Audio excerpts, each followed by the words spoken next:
नमस्कार दोस्तों, knowledge with Surjit channel पर एक बार पुनः आपका स्वागत है। आज हम पिछली क्लासेस में जो भी टॉपिक पढ़े हैं उनसे संबंधित बहुविकल्पी प्रश्नों पर चर्चा करेंगे।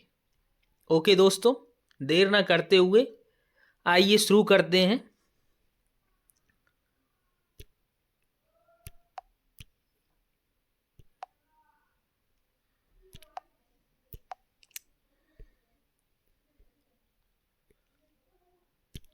ये रहा पहला प्रश्न आपकी स्क्रीन पर। पहला प्रश्न है, शिक्षा मनोविज्ञान की आत्मनिष्ठ विधि है। इसके ऑप्शन दिए हैं। ऑप्शन ए प्रयोगात्मक विधि, ऑप्शन बी प्रश्नावली विधि, ऑप्शन सी अंतर्दर्शन विधि और ऑप्शन डी जीवन इतिहास विधि।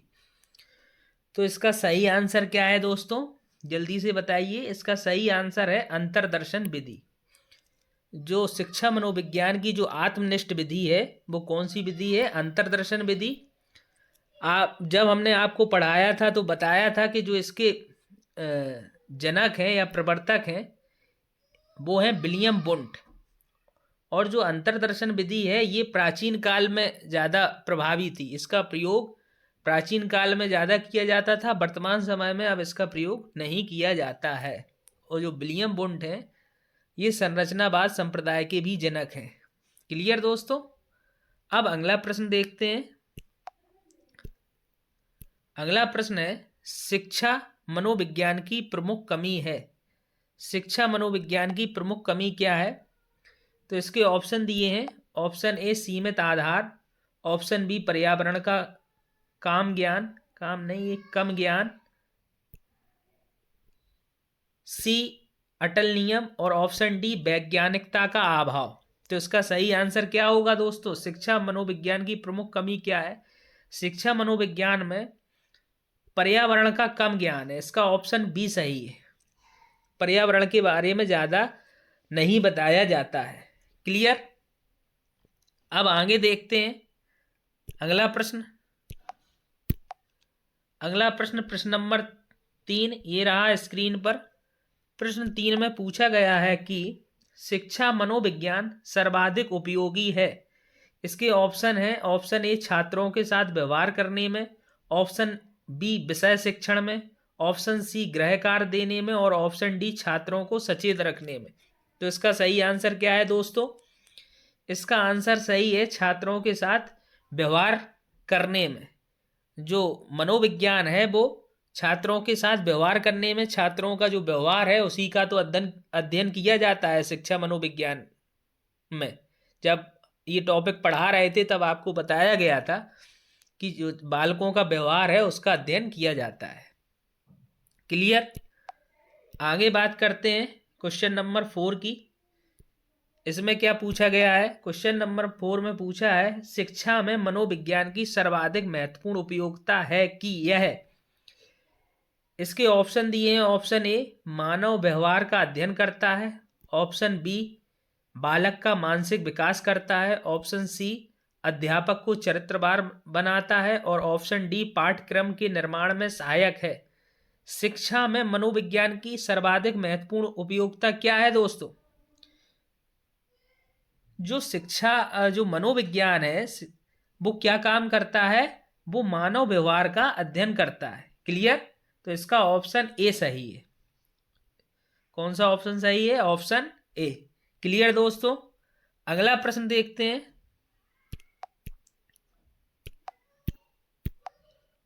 प्रश्न नंबर 5 इसमें पूछा गया है कि शिक्षा मनोविज्ञान सीखने में क्यों तथा कब से संबंधित है, यह मत है।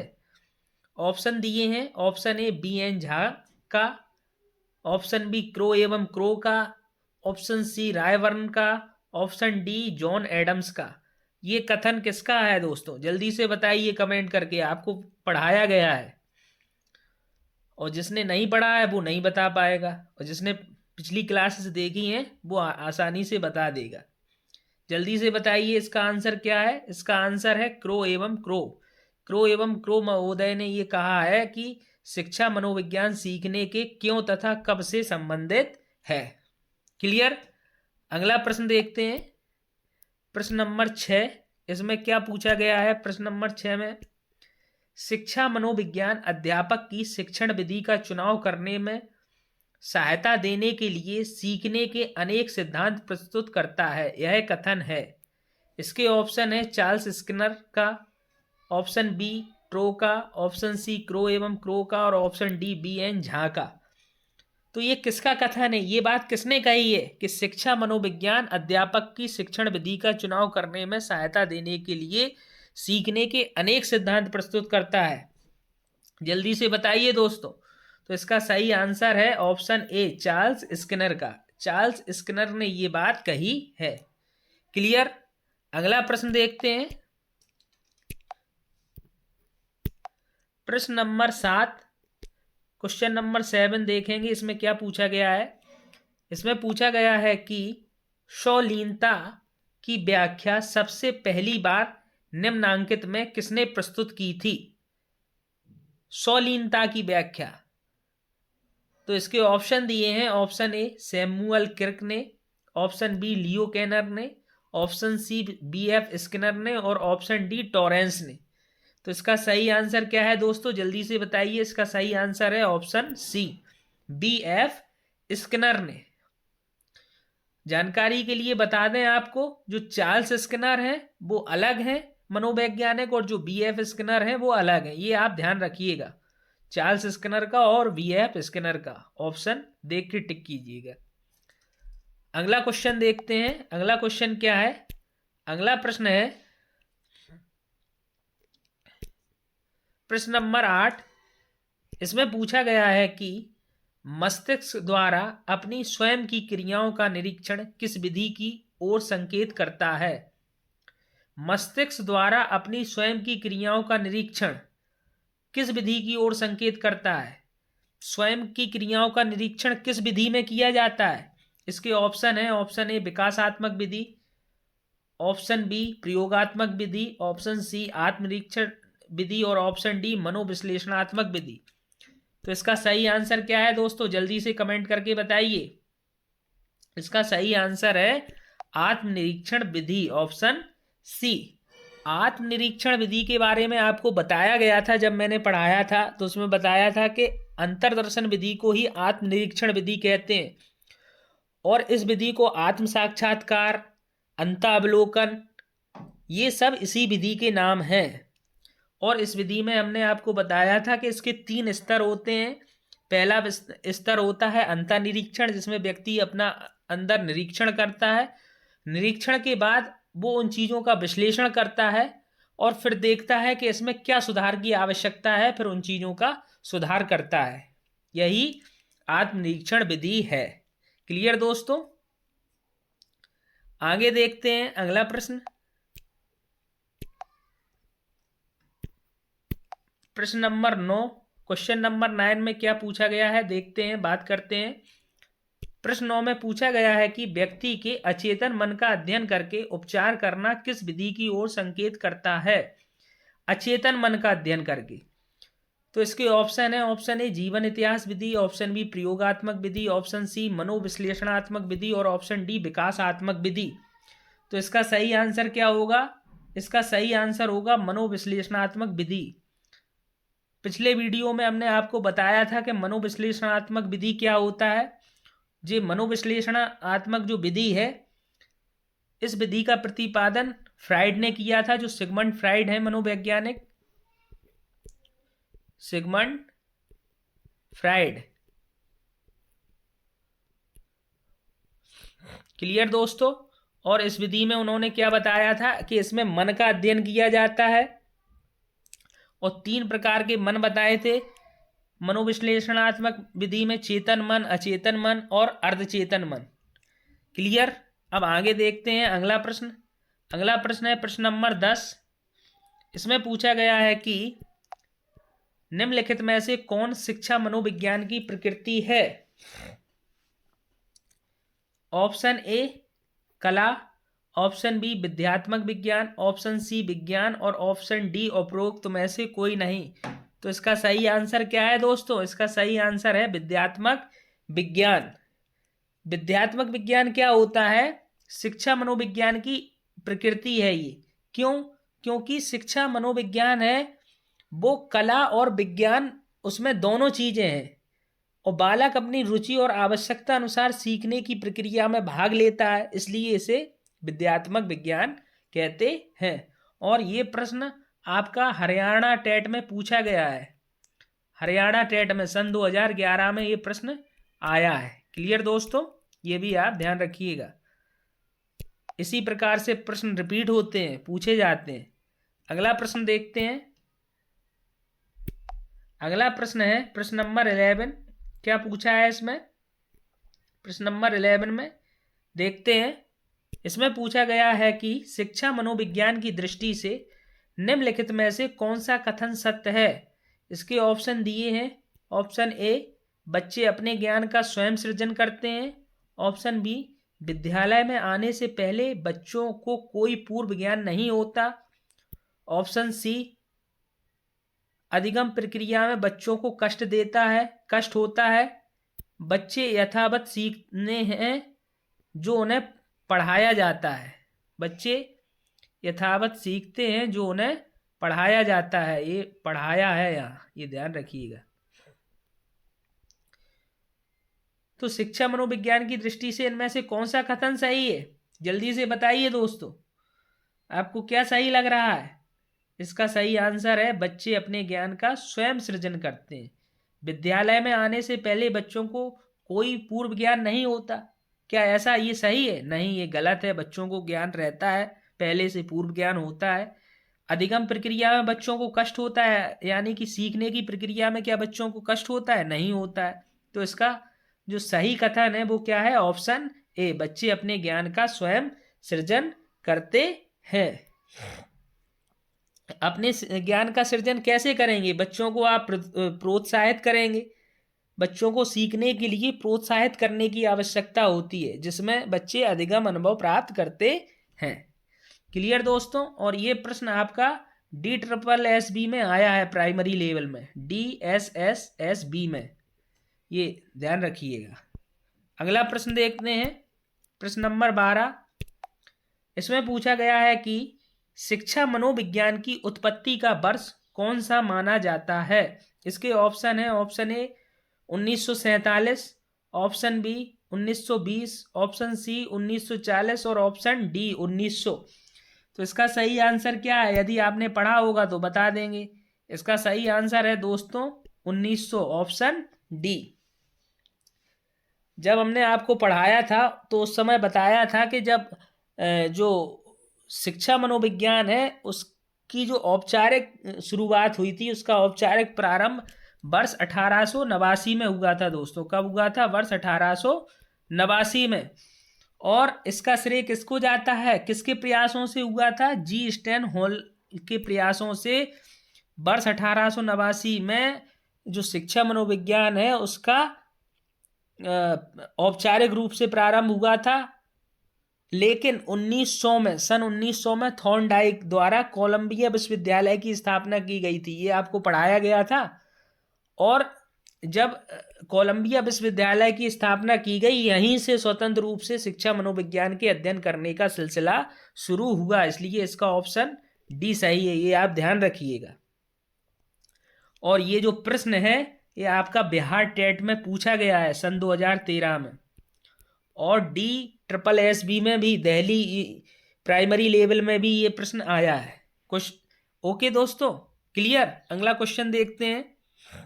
अगला क्वेश्चन क्या है? अगला क्वेश्चन है क्वेश्चन नंबर 13। इसमें क्या पूछा है? इसमें पूछा गया है शिक्षा मनोविज्ञान का संबंध किससे नहीं है। किससे नहीं है, किसकी जगह ये किससे है, इसे आप ध्यान रखिएगा।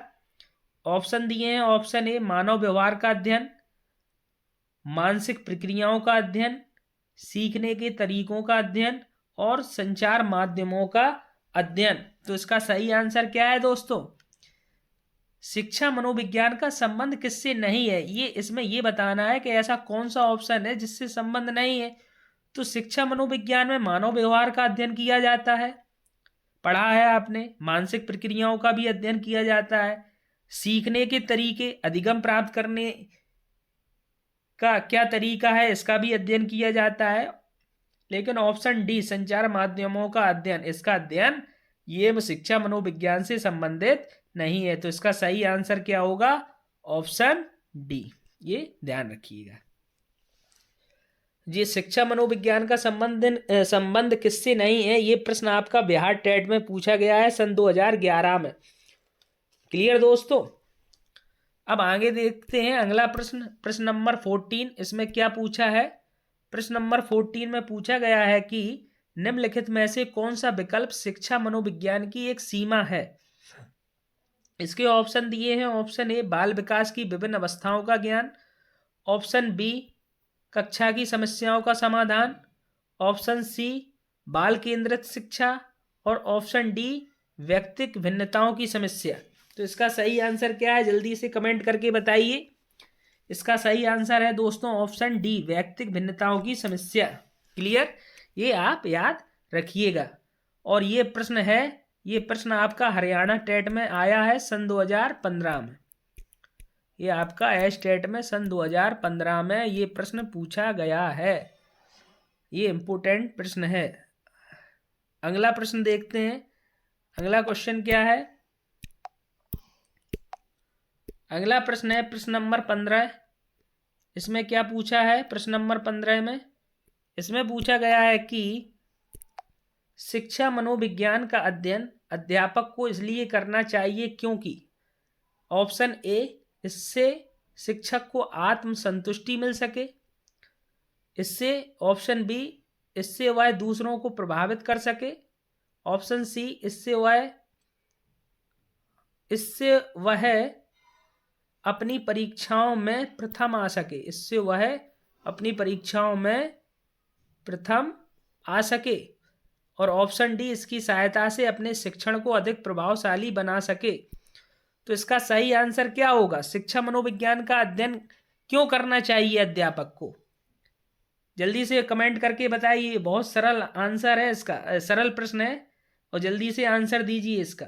इसका आंसर क्या है, इसकी सहायता से शिक्षक क्या करता है, अपने शिक्षण को प्रभावी बनाता है कि नहीं। तो इसका आंसर होगा ऑप्शन डी, इसकी सहायता से अपने शिक्षण को अधिक प्रभावशाली बना सके। क्लियर दोस्तों। अगला प्रश्न देखते हैं, प्रश्न नंबर 16। क्या पूछा गया है इसमें, प्रश्न नंबर 16 में इसमें पूछा गया है कि शिक्षा मनोविज्ञान की कौन सी अनुवांशिक विधि है।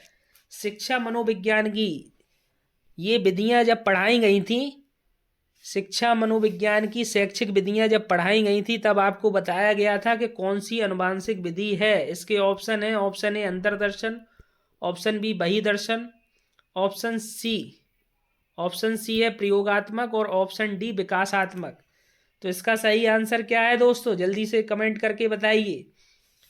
इसका सही आंसर है विकासात्मक विधि। जो शिक्षा मनोविज्ञान की अनुवांशिक विधि है वो विकासात्मक विधि है। और जानकारी के लिए आपको बता दें कि जो विकासात्मक विधि है इसको जेनेटिक विधि भी बोलते हैं। क्या बोलते हैं, जेनेटिक विधि। ये भी आप नोट कर लीजिए, वैसे तो क्लासेस में पढ़ाया गया है, अगर किसी ने नहीं पढ़ा है तो नोट कर सकता है। इसे जेनेटिक विधि भी कहते हैं। और जो विकासात्मक विधि है इसमें आपको बताया गया था कि इस विधि के दो प्रारूप होते हैं, एक होता है कालानुक्रमिक विधि और दूसरा होता है अनुप्रस्थ काट विधि। और जो कालानुक्रमिक विधि है उसमें आपको बताया था कि एक समूह बनाया जाता है और उसका थोड़े थोड़े समय पर अध्ययन किया जाता है।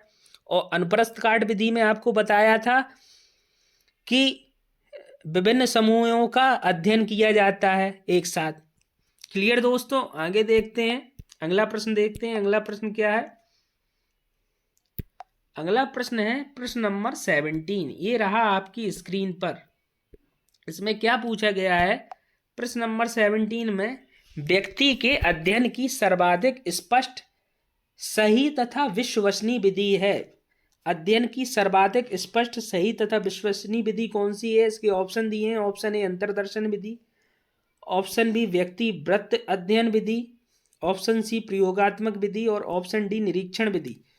तो इसका सही आंसर क्या है दोस्तों, जल्दी से बताइए। इसका जो सही आंसर है वो ऑप्शन सी प्रयोगात्मक विधि, जो प्रयोगात्मक विधि है वो स्पष्ट है, सही है तथा विश्वसनीय है, क्योंकि जो प्रयोगात्मक विधि है वो भी एक वैज्ञानिक विधि है। और जो प्रयोगात्मक विधि है, जब ये विधि पढ़ाई गई थी तो आपको बताया गया था कि इसको नियंत्रित अवलोकन विधि भी कहते हैं। क्या बोलते हैं इसको? नियंत्रित अवलोकन विधि। ये भी आप नोट कर लीजिए। क्लियर दोस्तों? और जो प्रयोगात्मक विधि है ये किस पर आधारित है? ये एकल चर नियम पर आधारित है। ठीक है, इसमें आपको 3 प्रकार के चर बताए गए थे, 3 प्रकार के इनके स्तर बताए गए थे कि सबसे पहले क्या किया जाता है, चरों की पहचान की जाती है, फिर चरों को परिभाषित किया जाता है, फिर उनको चरों को नियंत्रित करना, यही प्रयोगात्मक विधि है। क्लियर? डिटेल में जानने के लिए आप पिछली क्लासेस देख सकते हैं। अगला प्रश्न देखते हैं। अगला प्रश्न क्या है? अगला प्रश्न है प्रश्न नंबर 18, क्वेश्चन नंबर 18। इसमें पूछा गया है प्रयोगात्मक मनोविज्ञान का जनक कौन है? तो प्रयोगात्मक मनोविज्ञान का जनक कौन है, इसके ऑप्शन दिए हैं आपको। Option A William Wundt, option B Watson, option C Freud और ऑप्शन डी हल। जल्दी से इसका आंसर बताइए दोस्तों। प्रयोगात्मक मनोविज्ञान के जो जनक हैं वो विलियम वुंट हैं। कहीं कहीं इनका नाम विल्हेम वुंट भी आपको मिलेगा या विल्हेम वुंट भी मिलता है। और ये आपको बताया गया था जब पढ़ाया था कि जो विलियम वुंट हैं इन्होंने क्या किया था, मनोविज्ञान की प्रथम प्रयोगशाला की स्थापना की थी जर्मनी की लिप्जिग नामक स्थान पर। ये आपको बताया गया था। क्लियर दोस्तों? अब आगे देखते हैं अगला प्रश्न। प्रश्न नंबर 19। प्रश्न नंबर 19 में क्या है दोस्तों? प्रश्न नंबर 19 में पूछा गया है कि मनोविश्लेषणवाद के प्रत्यय का संबंध निम्नलिखित नाम से है। इसके ऑप्शन दिए हैं। Option A John Dewey, option B Watson, option C Skinner और ऑप्शन डी फ्राइड। तो इसका सही आंसर क्या है, जल्दी से आप कमेंट करके बताइए। इसका सही आंसर है दोस्तों सिगमंड फ्राइड, ऑप्शन डी। इसका सही आंसर क्या है दोस्तों? Sigmund Freud, option D. Clear? Sigmund जो फ्राइड थे इन्होंने मनोविश्लेषणात्मक विधि के प्रवर्तक हैं, उसकी स्थापना की थी। मनोविश्लेषणात्मक विधि बताई थी इन्होंने, और उसमें मन का अध्ययन किया जाता है। 3 प्रकार के मन बताए थे, एक चेतन मन, अचेतन मन और अर्धचेतन मन। आपको डिटेल में समझाया गया था कि चेतन क्या होता है, चेतन क्या होता है, अर्धचेतन क्या होता है। और ये जो प्रश्न है मनोविश्लेषणवाद वाला, ये प्रश्न आपका यूपी पीजीटी 2016 में पूछा गया है। 2016 में यूपी पीजीटी में, ये यूपी पीजीटी 2016 में ये प्रश्न आया है, ये भी आप ध्यान रखिएगा। अगला प्रश्न देखते हैं। अगला प्रश्न क्या है? प्रश्न नंबर 20, प्रश्न 20। प्रश्न 20 में क्या पूछा गया है दोस्तों? प्रश्न 20 में पूछा गया है अंतर्दर्शन का तात्पर्य है। इसके ऑप्शन दिए हैं। ऑप्शन ए अपने व दूसरों के अंदर देखना, ऑप्शन बी अपने में देखना, ऑप्शन सी गहन निरीक्षण करना, ऑप्शन डी पूर्वानुमान करना। तो इसका सही आंसर क्या है दोस्तों? इसका सही आंसर है अपने में देखना। जो अंतर्दर्शन विधि होती है इसी को अंतःदर्शन या अंतर्दर्शन भी कहते हैं। जब पढ़ाया था तो आपको बताया गया था कि अंतर्दर्शन को ही अंतर्दर्शन विधि भी बोलते हैं। क्लियर? और अंतर्दर्शन विधि में क्या था? अपने में देखना। ओके दोस्तों? और ये जो प्रश्न है अंतर्दर्शन वाला, ये प्रश्न आपका यूपीपीएससी असिस्टेंट प्रोफेसर का पेपर हुआ था सन 2012 में, उसमें ये प्रश्न पूछा गया था। क्लियर? आगे देखते हैं। अगला प्रश्न देखते हैं।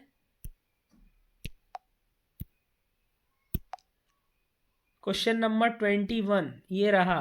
क्वेश्चन नंबर 21 में क्या पूछा है? क्वेश्चन नंबर 21 में पूछा गया है कि शिक्षा मनोविज्ञान का जनक किसे माना जाता है? शिक्षा मनोविज्ञान का जनक, option A Pestalozzi, option B Harvard, option C Froebel और ऑप्शन डी विलियम जेम्स। तो इसका सही आंसर क्या है दोस्तों, जल्दी से बताइए। इसका सही आंसर है ऑप्शन ए, पेस्टोलॉजी को शिक्षा मनोविज्ञान का जनक कहा जाता है। और पेस्टोलॉजी ये जर्मन मनोवैज्ञानिक थे, ये जर्मनी के थे। कहाँ के थे? जर्मनी के। ये भी आप याद रखिएगा। अगला प्रश्न देखते हैं, प्रश्न नंबर 22, प्रश्न नंबर 22। इसमें क्या पूछा गया है? विकासात्मक मनोविज्ञान में जीवन का अध्ययन किया जाता है। जो विकासात्मक मनोविज्ञान है उसमें जीवन का अध्ययन कब से किया जाता है? तो इसके ऑप्शन है, ऑप्शन ए गर्भकाल से, ऑप्शन बी जन्म से, ऑप्शन सी जीवन पर्यंत, और ऑप्शन डी, ये सी नहीं है, ऑप्शन डी किशोर अवस्था से। तो इसका सही आंसर क्या है दोस्तों? इसका सही आंसर है ऑप्शन बी, जन्म से। जीवन का जो अध्ययन है वो कब से किया जाता है? जन्म से।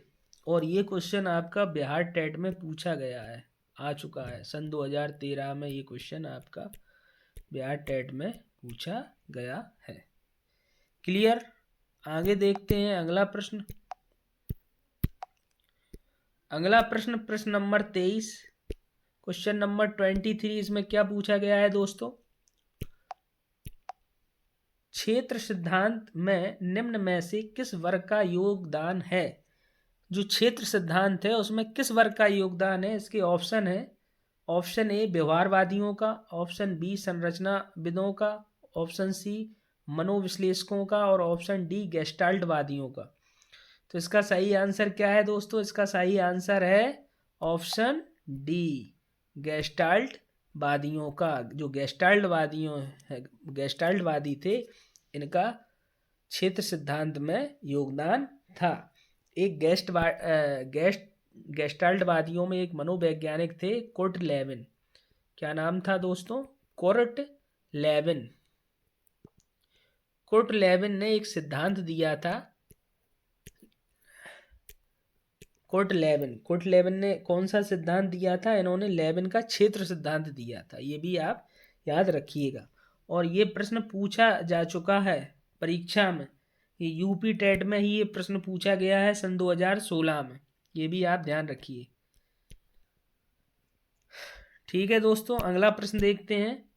अगला प्रश्न है प्रश्न नंबर 24, क्वेश्चन नंबर 24। इसमें क्या पूछा गया है? इसमें पूछा गया है, मुझे नवजात शिशु दे दो, मैं उसे डॉक्टर, वकील, चोर या जो चाहूं बना सकता हूं। यह कथन किसका है? इसके ऑप्शन है, option A Freeman, option B Newman, option C Watson, और ऑप्शन डी होलजिंगर। तो इसका सही आंसर क्या है दोस्तों? इसका सही आंसर है ऑप्शन सी, वॉटसन। वॉटसन ने ये बात कही थी, ये कथन वॉटसन का है। ये आपको पढ़ाया भी गया है। जो वॉटसन है ये व्यवहारवाद के जनक हैं। ये भी आप ध्यान रखिएगा, व्यवहारवाद के जनक हैं ये वॉटसन, व्यवहारवाद। क्लियर दोस्तों? और जो वॉटसन है इन्होंने जॉन हॉपकिंस विश्वविद्यालय में व्यवहारवाद की स्थापना की थी 20वीं सदी के प्रारंभ में। और ये प्रश्न है, ये प्रश्न आपका यूपी टेट में भी पूछा गया है 2015 में।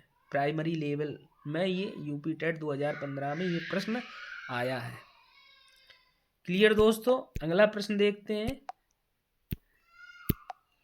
अगला प्रश्न है प्रश्न नंबर 25। इसमें क्या पूछा गया है? प्रश्न 25, क्वेश्चन नंबर 25। इसमें पूछा गया है कि एक शिक्षक को अपने विद्यार्थियों की क्षमताओं को समझने का प्रयास करना चाहिए। निम्नलिखित में से कौन सा क्षेत्र इस उद्देश्य के साथ संबद्ध है? इसके ऑप्शन दिए हैं आपको, ऑप्शन ए शिक्षा समाजशास्त्र, ऑप्शन बी सामाजिक दर्शन, ऑप्शन सी मीडिया मनोविज्ञान, और ऑप्शन डी शिक्षा मनोविज्ञान। बहुत ही सरल प्रश्न है, जल्दी से इसका आंसर बताइए। इसका आंसर है दोस्तों ऑप्शन डी, शिक्षा मनोविज्ञान। क्लियर? अगला प्रश्न देखते हैं। अगला प्रश्न क्या है? प्रश्न नंबर 26। इसमें क्या पूछा गया है? प्रश्न नंबर 26 में पूछा गया है, निम्न में से कौन सी शिक्षा मनोविज्ञान की सर्वाधिक व्यक्तिनिष्ठ विधि है? पढ़ाया गया है, बहुत ही सरल प्रश्न है और ये प्रश्न पूछा भी गया है कई बार। अभी ये यूपी टेट 2017 में अपर प्राइमरी में पूछा गया था ये प्रश्न।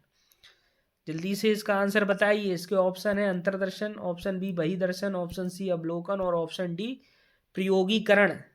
जिसने ये विधियां पढ़ी होंगी वो बता पाएगा कि इसका आंसर क्या है। तो इसका आंसर क्या है दोस्तों? इसका आंसर है ऑप्शन ए अंतर्दर्शन विधि, जिसे अंतर्दर्शन विधि भी बोलते हैं, आत्मनिरीक्षण विधि भी कहते हैं। ये ध्यान रखिएगा, ठीक है। ये प्रश्न आपका आया है 2017 यूपी टेट में। और इसकी जो अंतर्दर्शन विधि है, इसकी रचना किसने की थी, इसकी संरचना किसने की थी, सॉरी, इसकी जो प्रवर्तक हैं वो विलियम वुंट हैं और उनके एक शिष्य थे टिचनर। क्या नाम था उनका? टिचनर, ठीक है। और ये संरचनावाद संप्रदाय के भी संस्थापक वो है, प्रवर्तक हैं। अगला प्रश्न देखते हैं। अगला प्रश्न क्या है?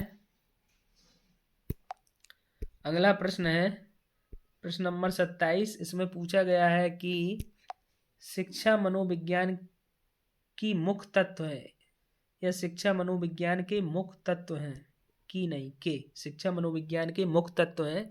इसके आपको ऑप्शन दिए हैं। ऑप्शन ए शिक्षार्थी, ऑप्शन बी सीखने की प्रक्रिया, ऑप्शन सी अध्यापक और ऑप्शन डी इनमें से सभी। जो शिक्षा मनोविज्ञान के मुख्य तत्व कौन से हैं? शिक्षा मनोविज्ञान में शिक्षार्थी है मुख्य तत्व, सही है।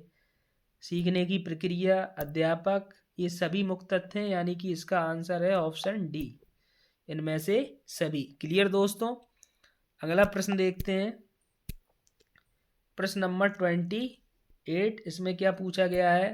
प्रश्न नंबर 28 में पूछा गया है कि शिक्षा मनोविज्ञान की विषय वस्तु निम्न में से किन मुख्य कार्यों के ओतप्रोत घूमती है। जो इसमें ये कहने का तात्पर्य है कि शिक्षा मनोविज्ञान की विषय वस्तु क्या है। तो इसके ऑप्शन है शिक्षार्थी एवं अधिगम अनुभव, ऑप्शन बी शिक्षक एवं अधिगम प्रक्रिया, ऑप्शन सी अधिगम परिस्थितियां, ऑप्शन डी सभी विकल्प सही हैं। बहुत ही सरल क्वेश्चन है, जल्दी से आंसर बताइए, कमेंट करके जल्दी से आंसर दीजिए। इसका आंसर क्या है? ऑप्शन डी सभी विकल्प सही हैं। जो शिक्षा मनोविज्ञान की विषय वस्तु है वो उसमें शिक्षार्थी एवं अधिगम अनुभव की बात की जाती है, शिक्षा में शिक्षक एवं अधिगम प्रक्रिया की भी बात होती है, अधिगम परिस्थितियां, इन्हीं के ओतप्रोत विषय वस्तु घूमती है। और ये प्रश्न हरियाणा टेट में पूछा गया है, ये प्रश्न 2017 में। क्लियर दोस्तों? अगला प्रश्न देखते हैं। अगला प्रश्न क्या है? अगला प्रश्न है प्रश्न नंबर 29, क्वेश्चन नंबर 29। इसमें पूछा गया है कि मनोवैज्ञानिक प्रवृत्ति की मुख्य विशेषता है। इसके ऑप्शन दिए हैं। ऑप्शन ए बाल मनोविज्ञान पर बल, ऑप्शन बी बालक के व्यक्तित्व का आदर, ऑप्शन सी व्यक्तिगत विभिन्नता व सिद्धांत पर बल और ऑप्शन डी इनमें से सभी। ये प्रश्न झारखंड टेट 2012 में पूछा गया है। इसका सही आंसर क्या है दोस्तों? इसका सही आंसर है ऑप्शन डी इनमें से सभी। बाल मनोविज्ञान पर भी बल दिया जाता है, बालक के व्यक्तित्व का आदर भी किया जाता है और व्यक्तिगत विभिन्नता व सिद्धांत पर भी बल दिया जाता है। क्लियर दोस्तों? ये रहा आज का अंतिम प्रश्न। सभी को समझ में आया? अगर किसी को कोई संदेह है तो आप कमेंट करके पूछ सकते हैं। मैं आशा करता हूं कि सभी को ये प्रश्न समझ में आए होंगे और वीडियो भी अच्छा लगा होगा। अगर आप लोगों को ये वीडियो पसंद आया है तो प्लीज़ इसे लाइक करिए, ज़्यादा से ज़्यादा शेयर करिए और यदि आपने चैनल को सब्सक्राइब नहीं किया है तो चैनल को भी सब्सक्राइब कर लीजिए। अब मिलते हैं नेक्स्ट वीडियो में नई जानकारी के साथ। तब तक के लिए धन्यवाद।